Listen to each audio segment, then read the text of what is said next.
1994 here. Today doing another episode of Kaiju Talk. And today we will be talking about my favorite kaiju, Spacegodzilla. History on this guy, not the figure, on the guy. Spacegodzilla is a heavily modified Godzilla clone that first appeared in the 1994 film Godzilla vs. Spacegodzilla. He is 240 meters long, 120 meters tall, 880,000 tons, and yeah. His origins, the humans created in Godzilla Spacegodzilla, the human characters hypnotized the Godzilla cells somehow cast into space, fell into a black hole, mutated in a partially crystalline life form.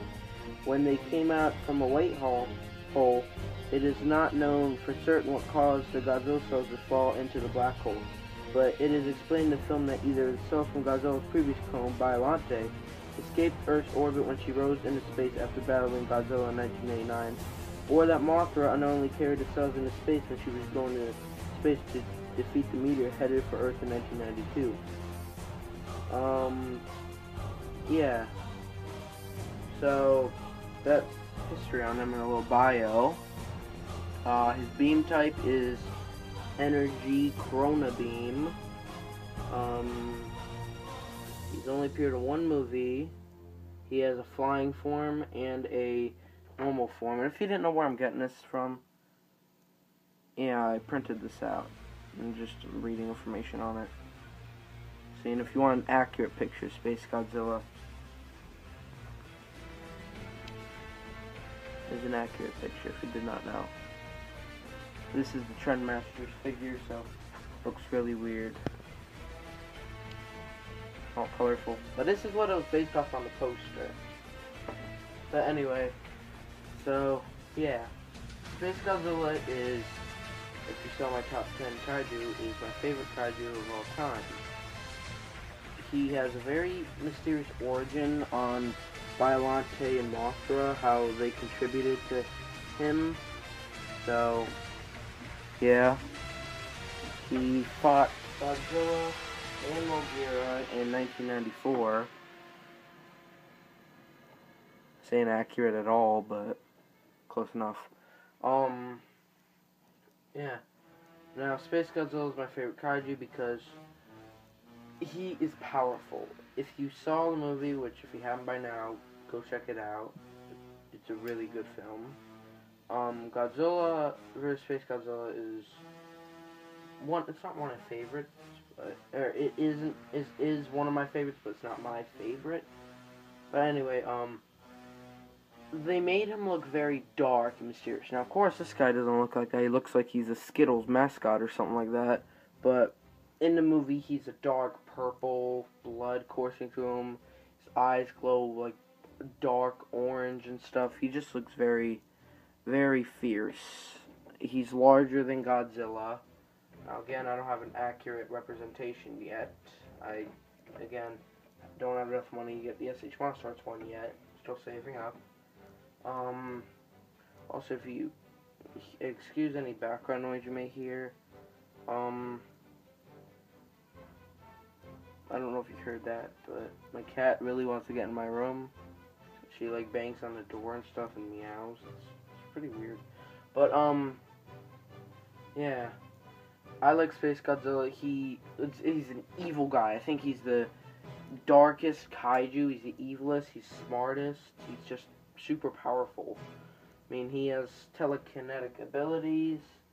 He can just do so many things. I mean, I don't know if it's yeah.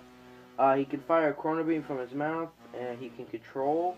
He has super regenerative powers. He has telekinesis. He can fly by encasing himself in a crystal form. Increases his power by being near giant crystals that he creates. He can create crystals from the ground. Can conduct energy through touch. Is able to implant cosmic power in structure that transmits a signal that acts as an energy source.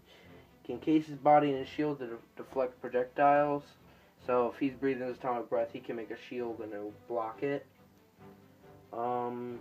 He's able to unleash bolts of energy from his shoulder crystals and emits an aurora that causes electrical disturbances. So he has a lot of powers. And he's the main enemy in a lot of Godzilla games, like Godzilla Save the Earth, Godzilla Generations, Godzilla... I don't remember him being Godzilla Generations, not bad. Godzilla Save the Earth, Godzilla Unleashed, Godzilla... No, he wasn't in Destroy All Monsters. He wasn't. No, I guess Godzilla Save the Earth and Godzilla Unleashed. He was one of the main villains in it. So, yeah. This is what he looks like. His giant shoulder crystals. He looks similar to Godzilla, but he's not this color again. If you look at his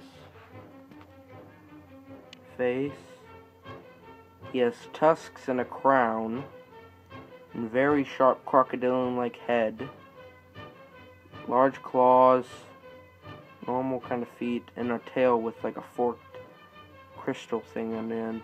Spine's similar to Godzilla's, but again, more crystal-like. So, yeah.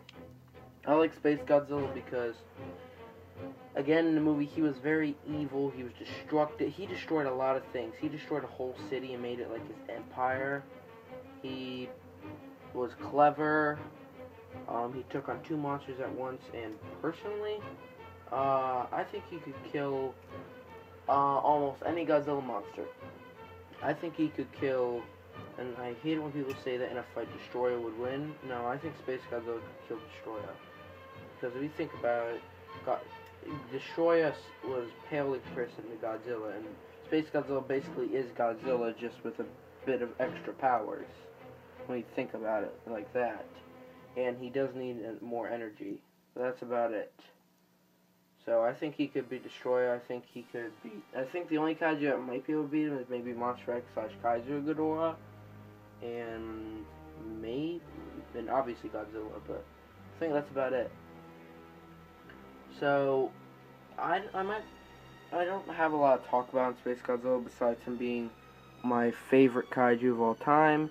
Reasons why: he's powerful, he's evil, he's very evil. He just looks menacing when you first see him on screen. He has a very cool design, color scheme. The original color scheme is really cool looking.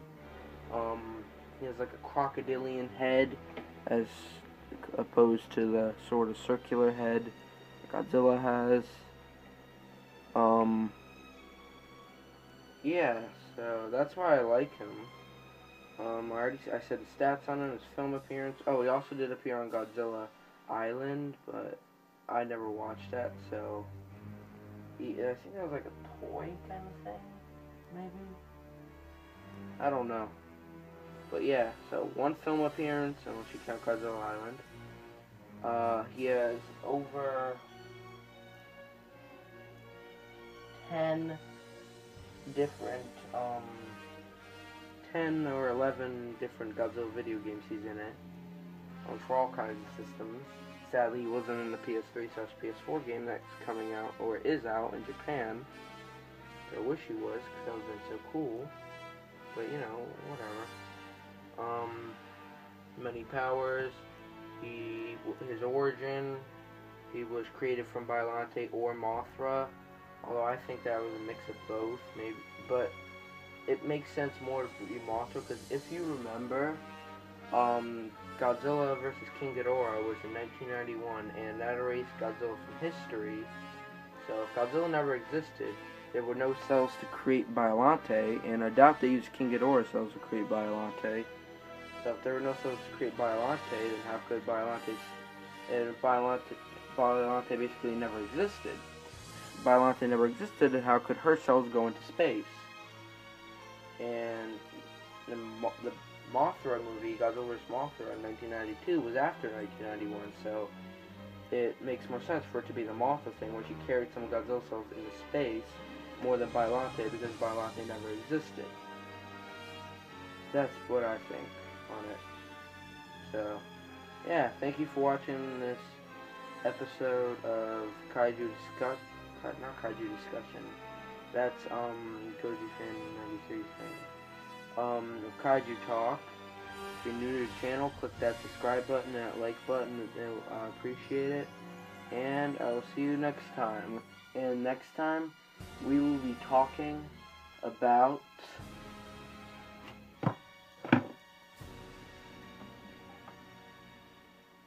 King Ghidorah. All versions.